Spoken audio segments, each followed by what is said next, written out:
everyone has a prostate. A woman can have a prostate. Some women have different bodies than you'd expect. I don't know if you were aware of this, but everyone has a prostate. Literally everyone. But again, this is part of that biology you would have learned if you had stuck with it past middle school. Right, and you totally look like someone who believes in biology. I love how it says, having a prostate doesn't make you special. What do you mean?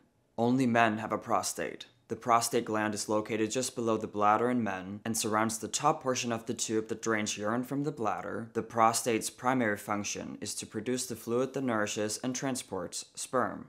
Only men have the potential to produce sperm. What she's talking about is, of course, the female prostate, called the Skene's glands. Skene's glands consist of two small ducts located along both sides of the urethra in the front part of the vaginal wall, also known as the female prostate. These glands aren't actually the same prostate glands in male anatomy. However, the nickname prevails due to similarities with the male prostate gland, including the ability to drain fluids into the urethra. How stupid do you have to be to believe that Skene's glands are the same as the prostate? Well, they both produce fluid, okay, but it doesn't mean that they're the same. Claiming that every gender has a prostate because the Skene's glands are the equivalent of the prostate in men is like saying every gender has a penis because women have a clitoris. Everyone has testicles because women have ovaries. That's not how biology works. But that's the point. Trans activists are super anti-biology. They want the whole concept of biological sex to be erased. They want you to believe that sex doesn't exist. There's no difference between men and women, both biologically in this case, but also just in general. Both men and women have genitals, but it doesn't mean that their bodies are the same. Wonder why that is. Even though men and women don't share anatomy, they can share HUGOTM remote from Lilo. HUGOTM remote from Lilo is a high-quality prostate massager. And I know what you're thinking. Marcus, what are you doing? You're a female, you don't have a prostate. Well, the good news is, HUGOTM can be used vaginally too. And I love how Lilo has made this device compatible for both men and women. It has two powerful motors, so it vibrates on the inside and the outside, and will definitely double the pleasure. The coolest feature is the sense motion technology, which means you can intensify the vibration by tilting the remote in any direction. 10%, 100%.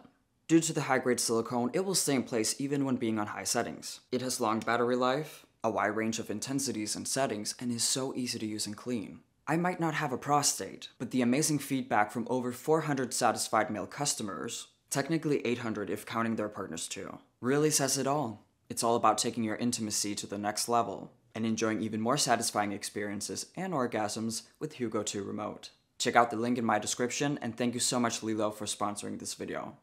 From a biological perspective, men and women are supposed to be different. They're supposed to complement each other. Otherwise we wouldn't be here if men and women were the exact same. I think it's so disrespectful to men to say every gender has a prostate. There's so many men who deal with prostate cancer. Believe it or not, it is actually possible to get cancer in the Skene's glands. But as you can imagine, it's super effing rare. I can't say that word. Rare. Rare. Help me out in the comments down below. And speaking of that, trans activists usually want to take away women's experiences, but in this case, men are affected by this whole thing too. Trying to take men's experiences with the prostate away from them is so ridiculous.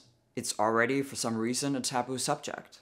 I found this picture on X, and it's quite funny. Who has a prostate? Men, trans women, non-binary people who were assigned male at birth, some intersex people. That is a very complicated way to describe men, but okay. If you're an actual trans woman, you know that you're a man, biologically speaking, so you don't need your own category in this whole thing. You would know your own anatomy, and you don't need people to coddle you, like, at all. The only people who need to be coddled like this are the ones who are insecure about identifying as trans because they know deep down that they're not. Please include me and my label, because otherwise, what I call myself wouldn't be valid. I will give this person who made this flyer some credit. The person is encouraging all of these people to get their prostates checked. Physical health is super important. Unfortunately, there's some trans women activists who so desperately want to validate themselves as women that they claim that women can have prostates too, talking about the actual prostate only men can have. Some women have different bodies than you'd expect, and that's okay. You're not a woman. You're a man, living your life as a woman. I don't know if you have gender dysphoria, but no matter what, you're a man. So actually you're a man with a different type of body. Not because you removed your prostate or anything, but you are a different type of man, not a different type of woman. Mental health is also important, and it's not healthy to deny your own biology like this. It's not. The more you try to reject your own biology, the worse you would feel, the more issues you would have. But most importantly, you're being unbelievably disrespectful to the gender you're trying to live your life as. This right here is exactly why I don't make the distinction between sex and gender, because there is no difference between being a female and then being a woman, because it's not a fact to say that sometimes women can be biological males. I kid you not, these are the same activists who claim that people like me, Blair White, Buck Angel, we're insecure about being trans, when they're the ones feeling the need to say this. What you don't understand is I was more man than you will ever be, and I am more woman than you'll ever deserve. Baby, there's nothing wrong with being a trans woman. Trans women have prostates because they're biological males, and there's nothing wrong with that.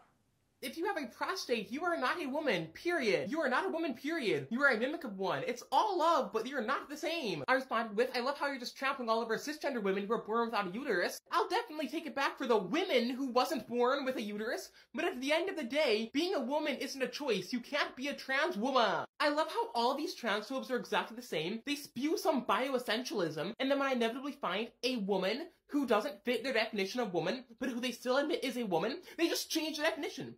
A woman can have a prostate. So he believes that there's a group of people who, due to ideological reasons, are trying to change the definition of what it means to be a woman. Is it just me or does that sound familiar? He mentioned a term called bioessentialism, which means... Well, that's when you use terms like male or female anatomy to refer to your downstairs parts. When you do this, you're playing into a false narrative that bodies have one of two biological sexes. Google trans women and intersex women. It's one Google search. They always try to include intersex people in their activism, and it's ridiculous because intersex people are either men or women. Thank you all for watching this video. If you want to see more content like this, remember to hit subscribe and the notification bell. If you want to support me and my work, my PayPal is in the description down below. You can also support me through locals.com or by becoming a member of this channel. I love you all and I hope to see you in my next video. Peace out.